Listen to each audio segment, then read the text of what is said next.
It was just a plain blue flash drive, buried under strands of old Christmas lights in a torn cardboard box. Found it by accident in the garage when I was hunting for spare extension cords. That's how it started. I almost tossed it aside because it looked generic. No label, no stickers. But something about it made me stop. Maybe I recognized the shape or the scratches on the side.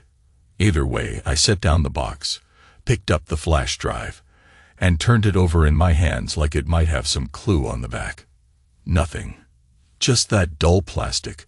I remembered we once recorded my son's wedding speech on a similar one years ago. So I thought maybe that was it. Maybe I'd found the video from our wedding too. Back then, we didn't have fancy cloud storage or phones that took high-def footage. We used cheap cameras and flash drives we bought at the office supply store. I felt a small tug of nostalgia, like I'd discovered a time capsule. I wiped off the dust and carried it inside. It was December, a week or so before Christmas, but the house was quiet. My wife, ex-wife now, she was out doing something. Maybe shopping or meeting friends, I don't remember. Doesn't matter. I plugged that drive into the desktop in the study. The screen flickered, and a folder popped up. I saw the file name was just some random string of letters and numbers. No date, no clue what it might be. I clicked on it, thinking I'd see me in a younger, skinnier version of myself, stuttering through my vows, or a shot of my wife in her white dress, smiling for the camera. But that's not what I saw. They were in my bedroom. My actual bedroom. Except it wasn't mine anymore, because everything looked different in the video. Same bed, same drapes, but there was some kind of new duvet on it. And he was there with her, on our sheets. I didn't understand what was happening at first. I looked at the corner of the screen to see if it was some kind of bizarre file mix-up or a trick. Then I heard her voice, that soft tone she used sometimes when she was joking around with me. Except she wasn't joking. She was whispering his name. I couldn't process it. It felt like my brain split in half. I turned the volume up a notch, and my hand started shaking on the mouse. I saw their faces clearly. I heard sounds I never heard from her before. It was like discovering a hidden language, like she'd been speaking it behind my back for who knows how long. I realized I was gripping the desk so hard my knuckles were white. She was right there on the screen. But it wasn't the woman I thought I knew. It was some other version, or maybe this was the real version, and I'd been living in a fantasy. I'm not sure which is worse. I don't remember how many seconds or minutes passed before I closed the file. My heart pounded. I could smell my own sweat. My mind raced, spinning off in 1,000 directions. Should I confront her? Call her? Destroy the computer? I just sat there, staring at the wall, hearing this faint, high-pitched tone in my ears, like I'd blown out a speaker. I realized I was breathing heavy. I got up, walked to the living room, and looked out the window at our front lawn. Dry leaves scattered across the grass, and everything felt strangely normal out there. But inside my head, nothing felt normal. I kept telling myself I must have misunderstood, or maybe it was a weird film from some random site. But no, that was my room, my wife, and some man I'd never seen before. I took a deep breath, went back to the computer, and clicked on the file again. This time, I forced myself to watch it without flinching. I wanted to be absolutely sure. And sure enough, there was no mistake. She had a little birthmark on her left hip. Only I knew about it, or so I thought. And there it was, clear as day. My stomach clenched like I'd swallowed broken glass. I closed the file for good, yanked the flash drive out, and just stared at it in my hand. One small piece of plastic had sliced my life open. That day, I realized I didn't know the woman I'd been married to for over 20 years. Or maybe I knew her, but not all of her. And I'll tell you what, that shock didn't register as rage at first. It was more like a numb chill. I wandered around the house in a daze, picking things up and putting them down without really seeing them. My wedding photo on the mantel, her coat on the chair, the grocery list on the fridge. All these pieces of our life. They felt stale, like a set in some cheap play. Eventually, I looked at my phone, wondered if I should call her. But I had nothing to say. It was that moment I knew we were done. There was no going back, no apology big enough. I understood I had to leave or make her leave. But the thought of a dramatic confrontation felt useless. I didn't want to fight. I didn't want tears or yelling or blame. I just wanted emptiness, a quiet corner to breathe in. An hour later, I grabbed my jacket and drove downtown. Checked into a hotel near the old part of town where tourists stayed. I told the front desk clerk I just needed a room for one night, but I already knew it might be more. I wanted to disappear from my life for a while. She asked for a credit card, ID. I gave them without a word. I sat on the bed in that basic room with the stale carpet and the smell of disinfectant, feeling like my life had slammed into a wall. At some point that evening, I canceled her phone. Just like that, I opened my banking app, removed her access, froze our joint account. Something inside me switched off. I didn't text her to warn her. I didn't call. I just cut the cords. The next day, I realized she'd figure it out soon enough when she tried to use her phone or pay for something. I guess I felt a strange satisfaction in that. It's not that I wanted to punish her. I just wanted everything between us erased. I stayed in that hotel room for 3 days. Ordered room service a couple times. Didn't talk to anyone except the cleaning lady who asked if I needed new towels. I told my son, who was off at college, that I was traveling for work. I didn't say more. By the 3rd day, I made an appointment with a divorce lawyer, a man I'd heard about through a buddy. Said he was quick and didn't drag things out. I wanted that. I wanted quick, I wanted clean, I wanted done. No big showdown at the house. No bag of her clothes tossed on the lawn.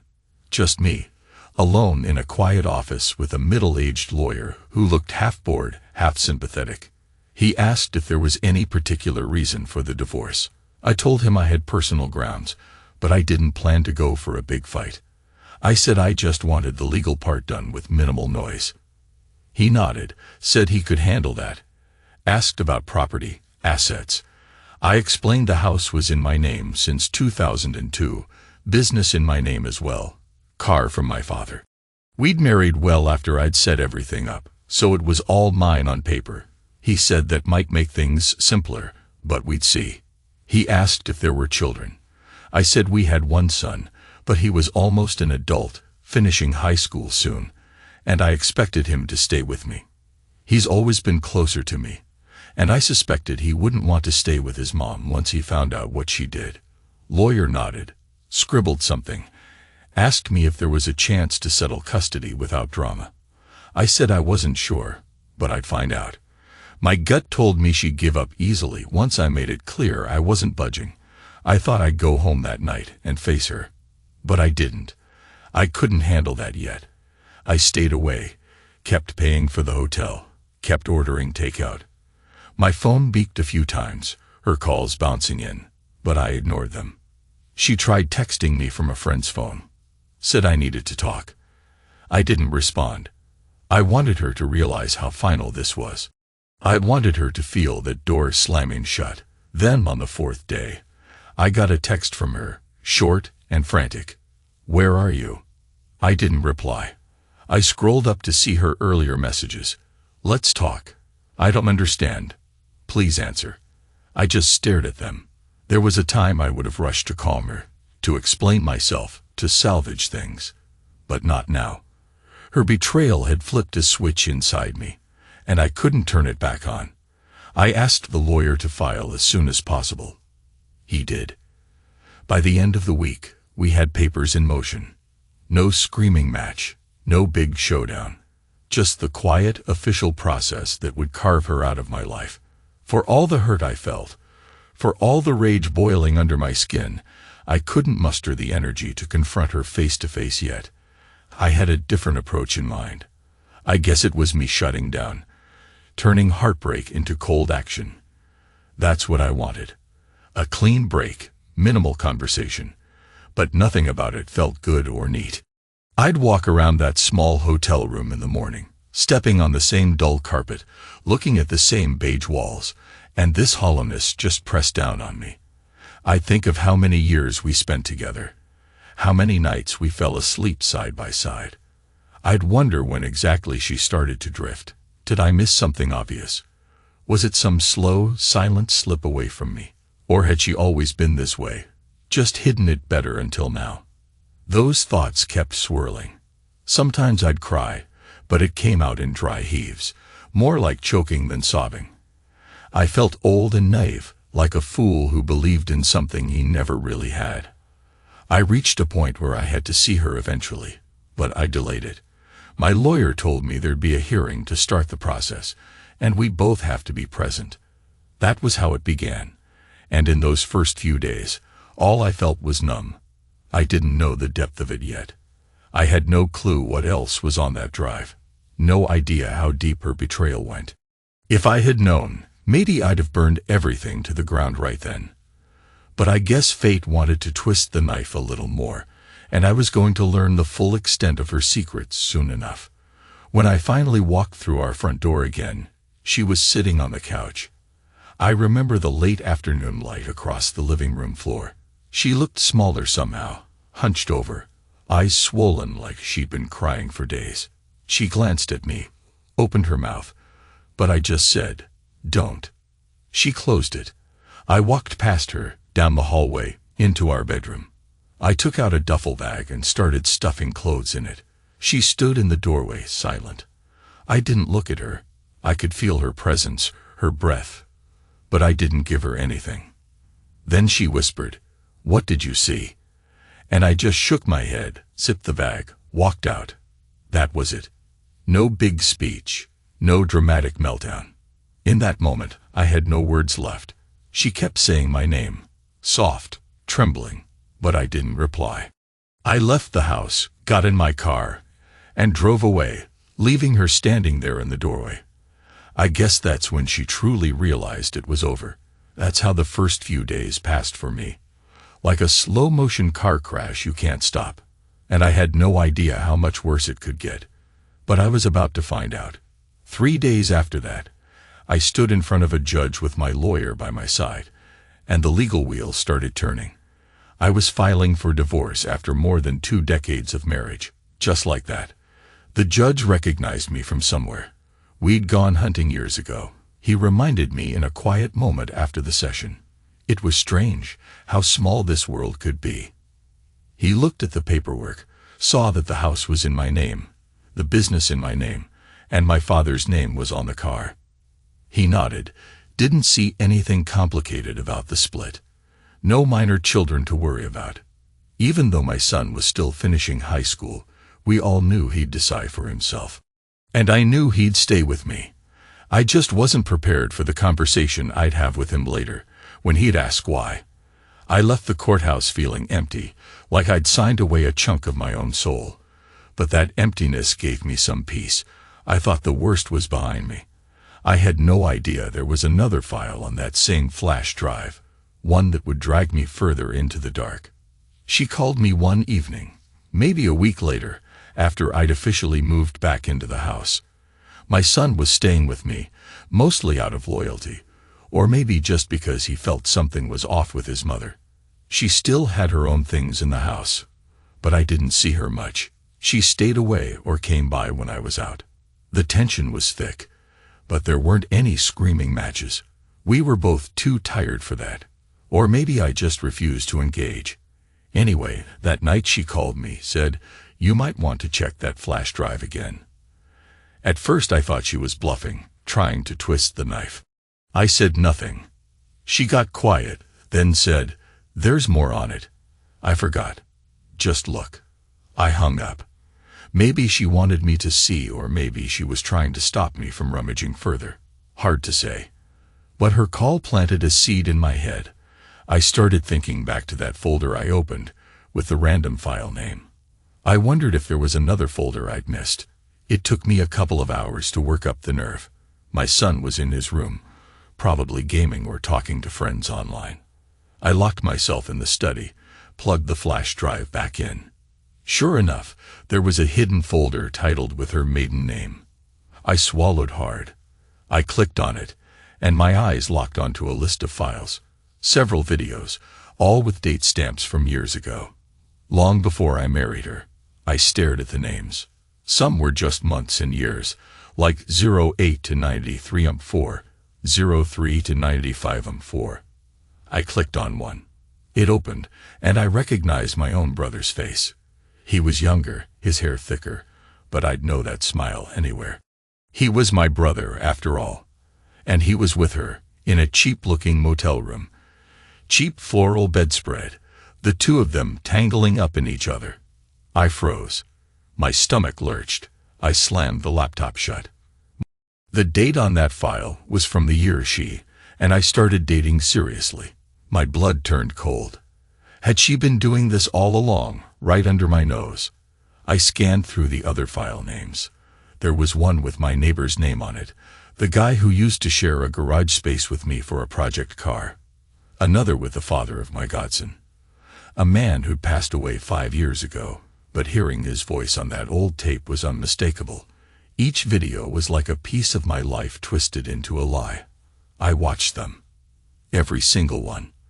And every time I felt my chest tighten, my fingers go numb, like I was losing my grip on reality. I needed to see.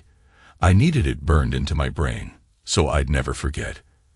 After the last video ended, I realized I hadn't blinked in a while. My eyes stung. My heart felt like it had stopped. I just sat there, staring at the screen, seeing my reflection in the dark monitor. I looked ancient, hollow. I reached up, felt my face, felt the sweat. I closed the laptop. Every part of me shook. I wanted to throw up. I think I sat in that chair for hours, not moving, not saying a word. Eventually, my son knocked on the door, asked if I was okay. I cleared my throat, told him I was fine, just busy. He said, "All right, Dad, I'm going to bed." And I listened to his footsteps fade down the hall. I stayed there all night, replaying the videos in my head, feeling like I'd stepped into someone else's nightmare. This wasn't the life I signed up for. This wasn't the woman I'd given my vows to. But there she was, across time, with person after person, none of whom I'd ever suspected. I'll tell you something. I destroyed the actual files, dragged them to the trash, hit delete, then cleared everything. But I did it only after I watched them all again, because I had this fear that maybe if I didn't memorize them, I'd lose track of what was real. And I wanted to carry that memory as a shield, to remind myself never to doubt what happened. Some might call that masochistic, maybe it was, but it felt necessary in that moment. The next day, I woke up in a daze. My body ached. My head pounded. I drank 2 cups of coffee and didn't taste either. My wife, ex-wife, tried calling me again. I let it ring. She left a voicemail, her voice hoarse, saying she was sorry, that she never meant for me to see those. She said it was all in the past, that she loved me. I deleted the message without finishing it. There was no going back. I spent the next week in the house, hardly going out, ignoring everyone except my son. I told him, "We're fine, kid, just dealing with grown-up stuff." He didn't push it. Maybe he sensed the tension, or maybe he was too busy with school and friends. But I saw a flicker in his eyes, concern, or maybe a kind of sadness. He'd always looked up to his mom and me as the stable couple, the ones who never fought in front of him. Now the facade was crumbling, and he was old enough to know something serious was happening. I buried myself in small chores around the house, anything to keep my hands moving. I replaced a broken door hinge, fixed the clogged sink, sorted through old boxes. But every time I stepped back, my mind flashed to those videos. I kept seeing my brother's face, my best friend's grin, that neighbor who used to joke with me over beers, and all of them with her. I wanted to scream, but mostly I just felt numb. That's how things stayed for a while. A silent war inside my head. On the surface, I was calm, functioning, calling the lawyer to check updates, making sure the legal process was rolling. But underneath, I was like a man with 1,000 open wounds. I told nobody about the second folder. Why bother? It wasn't going to change anything, except maybe make everything darker. And I didn't need pity. I'd made my decision.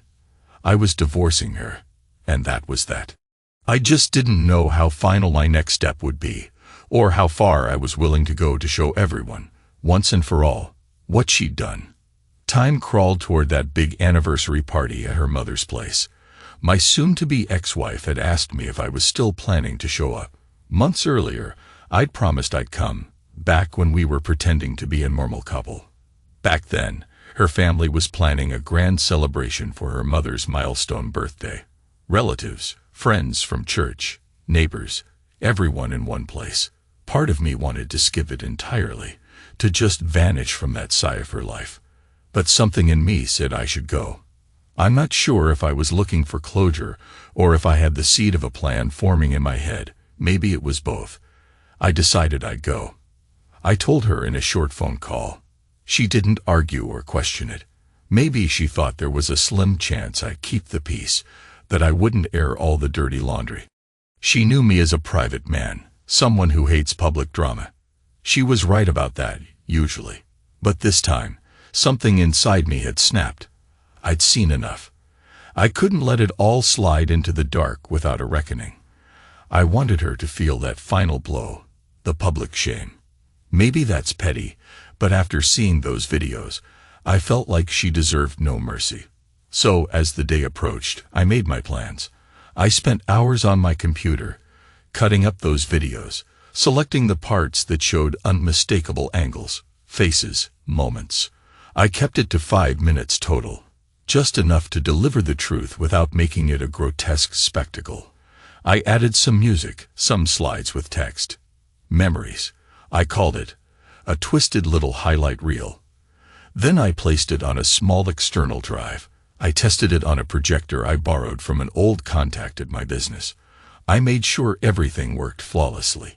And then I waited, feeling that cold knot in my stomach growing tighter each day. That's how the next phase of this journey began. They held the party at her mother's church fellowship hall, the kind of place with fold-out tables, plain chairs, and a small stage at the front. The ceiling lights were bright, the walls a bland off-white. They'd decorated with cheap streamers and big gold balloons that spelled out her mother's age. I arrived exactly on time, wearing a clean shirt and dark slacks. People greeted me politely, some with surprise. They must have heard rumors we were separated, but nobody knew the full truth. Not yet. I could see my ex-wife across the room, busy with last-minute arrangements, her hair in a simple bun, wearing a modest dress. She looked drawn, like she hadn't slept much. Our eyes met for a second, and I saw her throat constrict. She looked away, trying to act normal. I just kept a blank expression. Her mother came over to me, all smiles. She was excited, hugging relatives, making small talk. She saw me, gave a polite greeting, asked how I was doing. I said, "Fine, thanks." She pointed me toward the table where I could put my things, and I set down the projector bag.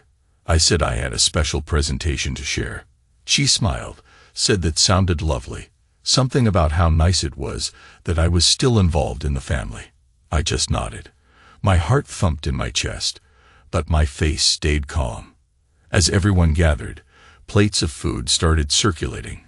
People sang a half-joking happy birthday to her mother. The church ladies from her Bible study group were there, dressed conservatively, their voices hushed with excitement. My son was absent. He'd refused to come, said he had no interest in that side of the family right now, and I couldn't blame him. Most of the other relatives were older or little kids running around with balloons. I sat at a table near the front, barely touching my drink. I waited. Then the moment arrived. They gave me a small nod, inviting me to share my memories. The room quieted down. Some of the older folks moved closer so they could see the makeshift screen we pinned up on the far wall. I walked up, plugged in the projector, connected the external drive, and started the video. It began with some nostalgic photos. Me and her, our wedding pictures, A bit of gentle jazz music in the background. Soft, sentimental. I saw people smiling, some turning to my ex-wife, nodding, as if to say, "This is so sweet." Then the music kept playing. But the images changed. I'd cut in a clip of her with that stranger in our bedroom, right at a moment where his face was clear, and her voice was unmistakable. No warning, no fade. It just jumped from a happy wedding photo to explicit betrayal. The jazz kept playing softly under it. You could hear her voice over the music, moaning, saying his name. I heard a few gasps. A chair scraped the floor.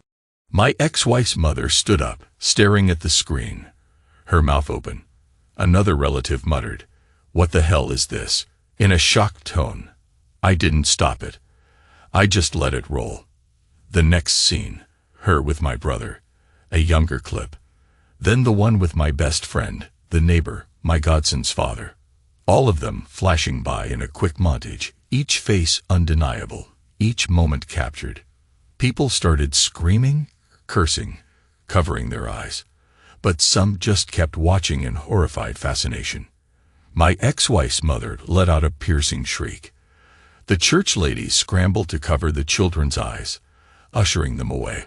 One older woman started wailing, "Turn it off, turn it off." I didn't touch the projector. I stood back, arms folded, watching the whole thing, letting it run its 5-minute course. The music was so soft, that same gentle jazz, it made the whole thing even more disturbing. A few men rushed forward, trying to figure out how to stop the video, but I'd set it to run from the external drive. They couldn't find the controls right away. By the time someone reached the laptop, most of the footage had played. In that final moment, my ex-wife's mother collapsed onto a chair, face ashen, screaming at her daughter, at me, at anyone who'd listen. She was calling her daughter a whore, calling me a devil for doing this in front of everyone. A wave of shouting and crying spread through the room. My ex-wife was near the stage, half hidden behind a table. I saw her slump to the floor, her face in her hands.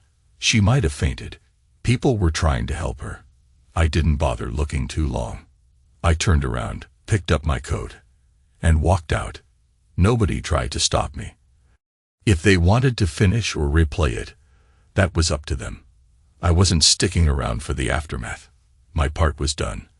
I stepped outside into the cold air, hearing muffled screams behind me. It was late afternoon. The sky was a dull gray. I stood there for a moment, feeling the adrenaline course through my veins, my hands trembling. But I also felt a strange calm. I'd done what I came to do. There was no chance of covering this up, no chance of denying it. She was exposed. Let them deal with it however they wanted. I walked to my car, got in, and drove away, leaving that part of my life in the rearview mirror. I never spoke to her mother again. As far as I know, she never wanted to see me after that day. I heard rumors that the party ended with paramedics showing up because my ex-wife was in shock and her mother nearly collapsed from stress. I don't know. I didn't check. I didn't want to rub salt in the wound. My son heard about it, of course. Everyone in that family did. He asked me why I did it. All I could say was, "She hurt me deeper than you can imagine, and I needed people to know the truth." He looked sad, maybe disappointed, but he didn't push me. He just said, "All right, Dad," and walked away. Sometimes I wonder if I went too far. Maybe I should have just let the divorce handle things quietly. But every time I question my choice, I remember those videos. I see her with those men who were part of my life. And I feel that rage, that burn in my chest. I think about all the times I trusted her, introduced her to my friends, never suspecting she had history with them. I think about how I built my life around someone who never gave me the truth. And I realize I couldn't have just walked away without making sure she paid some price for those lies. After that day, things settled into a kind of numb routine. I lived in the house, taking care of business, finalizing the divorce details. My lawyer said the judge found no obstacles to awarding me everything I came in with. My ex-wife signed the papers eventually. She didn't even try to fight. I think she was too humiliated, or maybe she realized she couldn't win. We barely spoke except through lawyers. She moved in with a friend, or so I heard. My son turned 18 a few months later, and he stayed with me until he went off to college. I told him he could see his mom whenever he wanted. I never tried to turn him against her. That's his decision, not mine. The official divorce came through, stamped and signed. It felt anticlimactic after everything that happened. The meltdown at her mother's anniversary was the real ending, the final blow. The paperwork was just tying up loose ends. Sometimes, late at night, I'd stare at the empty spot in my closet where her clothes used to be, or the bare dresser that once held her jewelry, and I'd feel this cold heaviness in my chest. Like I'd survived a storm, but all that remained was wreckage. I remember one night, maybe a week after I left that party, I dreamed about the wedding we had all those years ago. I saw her in the white dress, saw myself smiling, all proud and hopeful. Then the dream shifted, and suddenly I was alone in the aisle, holding that blue flash drive instead of flowers. I woke up drenched in sweat, heart pounding. I haven't dreamed that dream again, but the image still haunts me sometimes. I wish I could say I moved on cleanly, but that kind of betrayal leaves scars. Even now, I think about it. Not every day, not as strong, but it's there, under the surface. I get up, I go to work, I live my life. But there's a part of me that died when I watched those videos. And maybe that's the part that used to believe in trust, in devotion, in the idea that a marriage is a sacred bond. Now I'm just a man who has seen too much. People ask me if I regret exposing her so brutally at that party. I don't have a perfect answer. Maybe I do sometimes, but mostly I feel it was the only way to tear off the mask. She wore it so well for so long, fooled so many people, including me. Now nobody's fooled. I guess that's a kind of justice in my book. In the end, I did what I did. It's over. I carry the memory of that betrayal, and she carries the shame of it. Neither of us came out clean, but maybe that's just how these things go. Life keeps moving. I'm an older man now, not looking for new love, not looking for anything but a bit of quiet. My son visits once in a while, calls me about his new job or classes. I'm grateful for that connection. I have my work, my health, a decent life. But that blue flash drive, it changed everything. A few megabytes of data, and my world crashed. That's the truth of it. That's what happened. And that's all I really have to say.